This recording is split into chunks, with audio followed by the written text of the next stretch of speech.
ನಮಸ್ಕಾರ. ಪ್ರಜಾರಾಜ್ಯ ಕನ್ನಡ ನ್ಯೂಸ್ಗೆ ಸ್ವಾಗತ.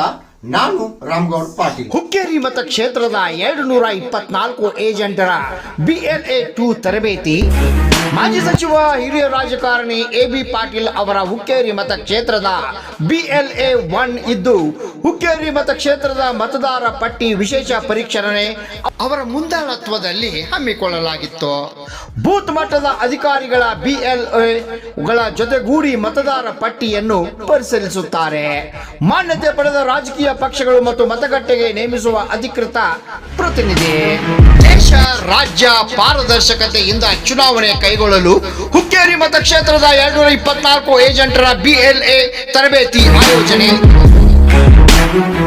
ಗ್ಯಾರಂಟಿ ಅಧ್ಯಕ್ಷ ಸ್ಟೇಜ್ ಮೇಲೆ ಯಾಕೆ?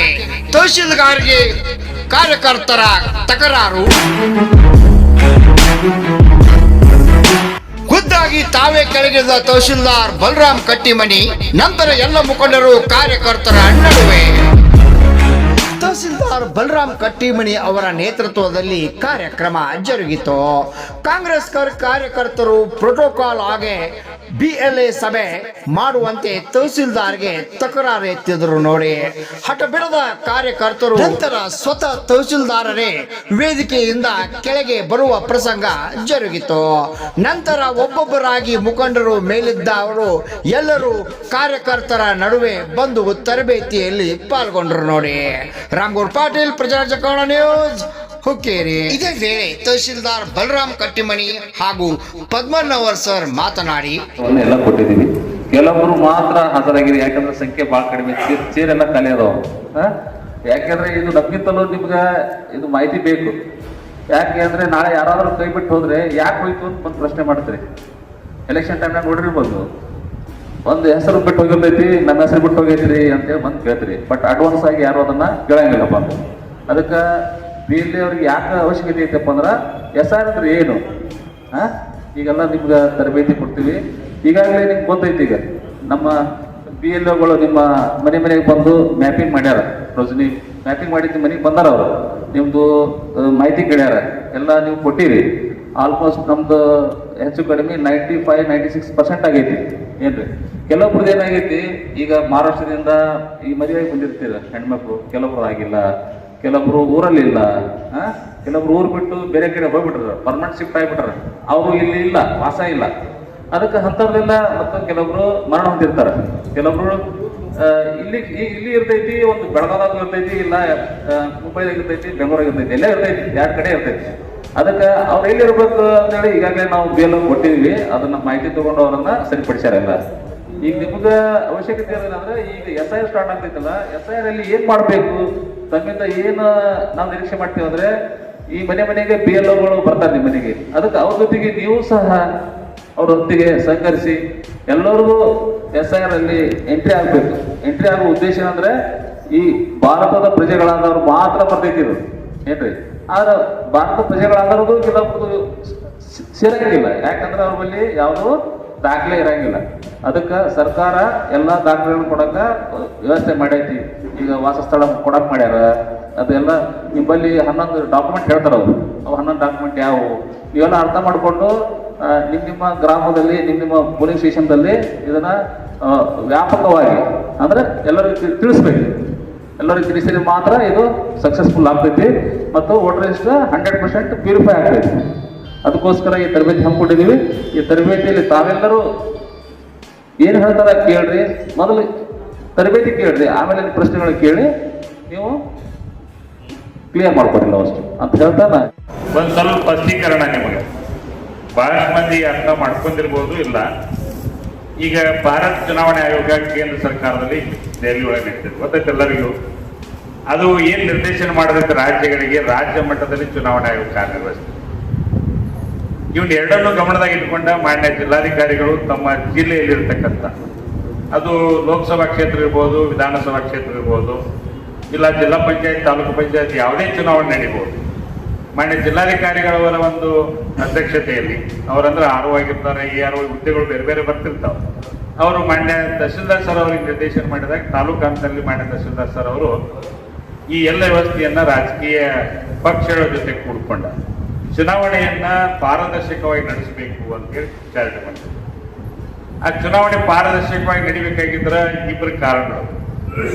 ಒಂದು ಆಯೋಗ, ಚುನಾವಣೆ ಹೆಂಗ್ ನಡೆಸಬೇಕು ಅನ್ನೋದು ಆಯೋಗ ಹೇಳ್ಕೊಡ್ತದೆ.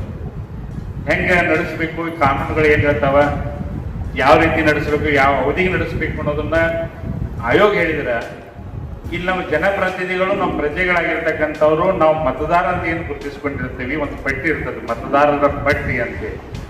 ನೋಡ್ರಿ, ಮತದಾರರ ಪಟ್ಟಿಯನ್ನು ಹೊರತು ಯಾರು ಓಟ್ ಹಾಕಕ್ಕೆ ಅವಕಾಶ ಇಲ್ಲ ಚುನಾವಣೆ ಒಳಗೆ. ಹಾಗಾಗಿ ನಮ್ಗೆ ಎರಡು ಅವಕಾಶಗಳು ಚುನಾವಣೆ ಆಯೋಗ ನಿರ್ದೇಶನ ಕೊಡ್ತತಿ.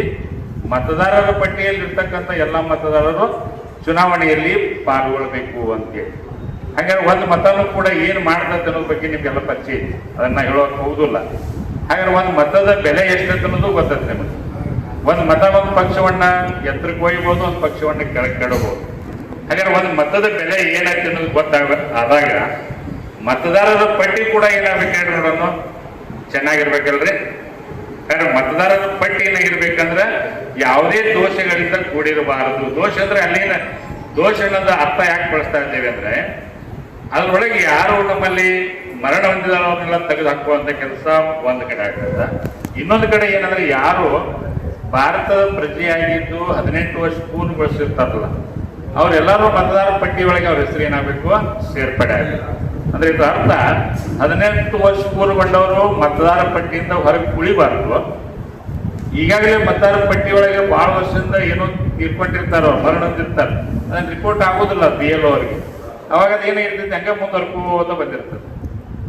ಹಿಂಗಾಗಿ ಮತ್ತೊಂದು ಇಲಾಖೆ ಅಥವಾ ಚುನಾವಣಾ ಆಯೋಗ ಏನ್ ಹೇಳ್ತೈತಿ, ಇನ್ನೊಂದು ಆ ವ್ಯಕ್ತಿ ಯಾರಿರ್ಬೇಕಂದ್ರೆ ಭಾರತದ ಪ್ರಜೆ ಆಗಿರ್ಬೇಕು, ಭಾರತದಲ್ಲಿ ಪೌರತ್ವವನ್ನು ಪಡೆದಿರ್ಬೇಕು, 18 ವರ್ಷ ವಯಸ್ಸಾಗಿರ್ಬೇಕು.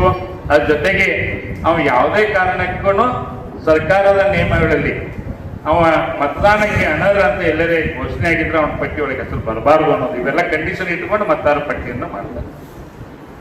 ಅದಕ್ಕೆ ನಾವು ಏನ್ ಮಾಡಿದ್ವಿ ಅಂದ್ರೆ, ಈ ವರ್ಷ ಒಂದು ವಿಶೇಷವಾಗಿರ್ತಕ್ಕಂಥ, ನೀವು ಎಂದು ಕರ್ದಿರ್ಕಲ್ಲ ಯಾಕೆ ಕರೆಯಕತ್ತಾರ ಅಂತ ಮನುಷ್ಯರ್ಬೋದು. 1951 ನಮ್ಮ ಸ್ವಾತಂತ್ರ್ಯ ಸಿಕ್ಕ ನಂತರ ಯಾವಾಗ ಸಂವಿಧಾನ ಜಾರಿಗೆ ಬಂತು, ಅವತ್ತಿನಿಂದ ಈ ಪರಿಷ್ಕರಣೆ ಅನ್ನುವಂಥ ಶಬ್ದ ಬಳಸ್ತಾ ಇದ್ದಾರೆ. ಮತದಾರ ಪಟ್ಟಿ ಒಳಗೆ ಒಂದು ಸ್ವಲ್ಪ ನಿಮ್ಗೆಲ್ಲ ನಿಮ್ಗೆ ಗೊತ್ತಿತ್ತು ಅಂತ ಹೇಳ್ತೀನಿ ನಾನು. ಮತದಾರ ಪಟ್ಟಿ ಬೂತ್ ಲೆವೆಲ್ ಅದಾವಲ್ಲ, ಅದರ ಪಟ್ಟಿ ಸಿಗುತ್ತಿಲ್ಲ, ಪಾರ್ಟ್ ನಂಬರ್ ಹಿಂಗೆ serial ನಂಬರ್ ಹುಡುಕ್ತಾರೆ ನೀವೆಲ್ಲರೂ. ಆ ಮತದಾರರ ಪಟ್ಟಿ ಏನಾಗಿತ್ತು ಅಂದ್ರೆ, ಪ್ರತಿ 3 ತಿಂಗಳಿಗೊಮ್ಮೆ ಏನ್ ಮಾಡ್ತಾರ, ಅಪ್ಡೇಟ್ ಮಾಡ್ತಿದ್ರು. ಅದಕ್ಕೆ ಶಬ್ದ ಹೆಂಗ್ ಬಳಸ್ಯಾರ ನೋಡಿ, ಅಪ್ಡೇಟ್ ಅಂದ್ರೆ ಈಗ 3 ತಿಂಗಳೊಳಗೆ ಯಾರ್ಯಾರು ತೀರ್ಕೊಂಡ್ರೆ ತೆಗೆದು ಹಾಕೋದು, ಯಾರೇ ಹೊಸದಾಗಿ ಬಂದಿದ್ರೆ ಸೇರಿಸೋದು, ಇಷ್ಟೇ ಕೆಲಸ ಮಾಡ್ತಿದ್ರು. ಪ್ರತಿ 3 ತಿಂಗಳಿಗೆ ಬಂದಾಗ ಜನವರಿ 1ನೇ ತಾರೀಕಿಗೆ ಒಂದು ಅಪ್ಡೇಟ್ ಆಗ್ತಿತ್ತು. ಮತ್ತೆ 3 ತಿಂಗಳು ಬಿಟ್ರಿ, ಜನವರಿ ಫೆಬ್ರವರಿ ಮಾರ್ಚ್ ಬಿಟ್ಟು ಏಪ್ರಿಲ್ 1ನೇ ತಾರೀಕಿಗೆ ಮತ್ತೆ 3 ತಿಂಗಳು ಬಿಟ್ರಿ, ಮತ್ತೆ 3 ತಿಂಗಳು ಬಿಟ್ಟು, ಹಿಂಗೆ ಪ್ರತಿ 3 ತಿಂಗಳಿಗೊಮ್ಮೆ ವರ್ಷಕ್ಕೆ 4 ಸಲ ಅಪ್ಡೇಟ್ ಆಗ್ತಿತ್ತದು. ಸ್ವಲ್ಪ ಅರ್ಥ ಮಾಡಿದ್ರು ವ್ಯತ್ಯಾಸ ಐತಿ. ಅಪ್ಡೇಟ್ ಅಂದ್ರೆ ಜಸ್ಟ್ ಆ 3 ತಿಂಗಳಾಗ ಆದಂತವ್ರು ನಟ್ಟ ವ್ಯತ್ಯಾಸ ಮಾಡ್ಕೋತ ಬರ್ತಿದ್ರು. ಆದ್ರೆ 2050ರಿಂದ ಏನ್ ಮಾಡಿದ್ರು ಸರ್ಕಾರ, ಈಗ ಹೆಸರು ಹೇಳ್ತಾರೆ ನೋಡ್ರಿ, ಮತದಾರ ಪಟ್ಟಿ ವಿಶೇಷ ಪರಿಷ್ಕರಣೆ ಅಂತ ಹೇಳಿದ್ದಾರೆ. ವಿಶೇಷ ಪರಿಷ್ಕರಣೆ ಇದು ಆದದ್ದು ಯಾವಾಗಂದ್ರೆ, ಈ ಸದ್ದ 1950 ಸ್ಟಾರ್ಟ್ ಆಗಿದ್ರು ಕೂಡ ಮೇಲಿನ ಮೇಲೆ ಹಾಕೋತ್ ಬಂದಿರೋದು. ಈ ಸದ್ಯದಾಗ ನಮ್ಗೆ 2002ನೇ ಇಸ್ವಿ ಒಳಗೆ ಇದನ್ನು ಪರಿಷ್ಕರಣೆ ಮಾಡಿದ್ರು. ಪರಿಷ್ಕರಣೆ ಅಂದ್ರ ಪೂರ್ಣವಾಗಿನ ಬದಲಾವಣೆ. ಏನಾದ್ರು ಯಾರ್ಯಾರು ಇದ್ದು ಹಳೆವಿದ್ರ ತೆಗೆದು ಪೌರತ್ವವನ್ನು ಭಾರತಕ್ಕೆ ಕಳ್ಕೊಂಡಿರೋ ಹೋಗೋದು, ಹೊಸವಾಗಿ ಯಾರ ಬಂದು ಪೌರತ್ವವನ್ನು ಪಡೆದಿದ್ರು ಅವ್ರು ಸೇರಿಸೋದು, ಹೌದ್ರಿ. ಪೂರ್ಣವಾಗಿ ಸಮಗ್ರವಾಗಿನ 1ನೇ ನಂಬರ್ ಅಂತ ಹಿಡಿದು 8 ಮತದಾರ ಇರ್ತಾರಲ್ಲ ಎಲ್ಲಾರನ್ನು ಪರಿಷ್ಕರಣೆ ಮಾಡ್ತಕ್ಕಂಥ ಕೆಲಸ. ಅದ್ರ ಜೊತೆಗೆ ಯಾವರೇ ಬೂತ್ಗಳಲ್ಲಿ ಮತದಾರರ ಪಟ್ಟಿ ಒಳಗೆ ಸಂಖ್ಯೆ ಹೆಚ್ಚಾಗಿದ್ರೆ ಮತದಾನದ ಕೇಂದ್ರಗಳನ್ನು ಕೂಡ ಬದಲಾವಣೆ ಮಾಡಿ ಹೆಚ್ಚು ಮಾಡೋದು, ಕಡಿಮೆ ಮಾಡೋದು ಕೂಡ ಇದೇ ರೀತಿ ನಡೀತಿತ್ತು, ಇಲ್ಲೇ ನಡೀತಿತ್ತು. ಹಾಗಾದ್ರೆ ಯಾವಾಗ ಮಾಡಿರೋದನ್ನು 2002ರಾಗ ಮಾಡ್ಯಾರ ನಮ್ಮ ಭಾರತ. ಅವಾಗ ಮಾಡಿದ ನಂತರ ಅವತ್ತಿನಿಂದ ಇವತ್ತಿನವರೆಗೆ ಪರಿಷ್ಕರಣೆ ಆಗಿರ್ತಿಲ್ಲ. ಹಾಗಾದ್ರೆ ಇವತ್ತು ಮತ್ತೆ ನಾವು ಪರಿಷ್ಕರಣೆ ಮಾಡ್ತಾ ಇದ್ದೇವೆ. ಅದಕ್ಕೆ ನಾವು ಏನ್ ಕರಿತೀವಿ, SIR ಅಂತ ಕರೀತೀವಿ ಇಂಗ್ಲಿಷ್ ಒಳಗೆ, ವಿಶೇಷ ಪರಿಷ್ಕರಣೆ ಒಳಗೆ. ಇಲ್ಲಿ ಇಬ್ಬರು ಪಾತ್ರ ಬಹಳ ಮುಖ್ಯ ಪರಿಷ್ಕರಣೆ ಒಳಗೆ. ಒಂದು BLO ಅಂತ, ಬೂತ್ ಲೆವೆಲ್ ಆಫೀಸರ್ಸ್ ಅಂತ, ನಿಮ್ ಶಾಲೆ ಟೀಚರ್ಸ್ ತಗೊಂಡಿವಿ ನೋಡಿರ್ಬೇಕು ನಿಮ್ಮಲ್ಲಿ ಎಲ್ಲಾರು ನೋಡ್ರಿ. BLO ಬೂತ್ ಲೆವೆಲ್ ಆಫೀಸರ್ಸ್ ಅಂತ ಒಂದು ಬೂತಿಗೆ ಒಬ್ಬ ಟೀಚರ್ ನೇಮಕ ಮಾಡೀವಿ. ಅದ್ರ ಜೊತೆಗೆ ಇವತ್ತ ನಿಮಗೆ ತರಬೇತಿ ಕೊಡಾಕತ್ತದ BLA ಅಂತ, ಬೂತ್ ಲೆವೆಲ್ ಏಜೆಂಟ್ಸ್ ಅಂತ ಹೇಳಿ. ಅದ್ರ ಜೊತೆಗೆ ಬ್ಲಾಕ್ ಲೆವೆಲ್ ಇರ್ತಕ್ಕಂಥ ನಮ್ಮ ಜನಪ್ರತಿನಿಧಿಗಳು, ರಾಜಕೀಯ ಈಗಾಗಲೇ ಅಧಿಕಾರ ಇರ್ತಕ್ಕಂಥ ಜನಪ್ರತಿನಿಧಿಗಳಿಗೆ ಇದು ಏನು ಗೊತ್ತಾಗಬೇಕಂದ್ರೆ, ಮತದಾರ ಪಟ್ಟಿಯನ್ನು ಪರಿಷ್ಕರಣೆ ಮಾಡ್ತಾ ಇದ್ದಾರೆ ಅಂತ ನಿಮ್ಗೆ ಗೊತ್ತಾಗಬೇಕು.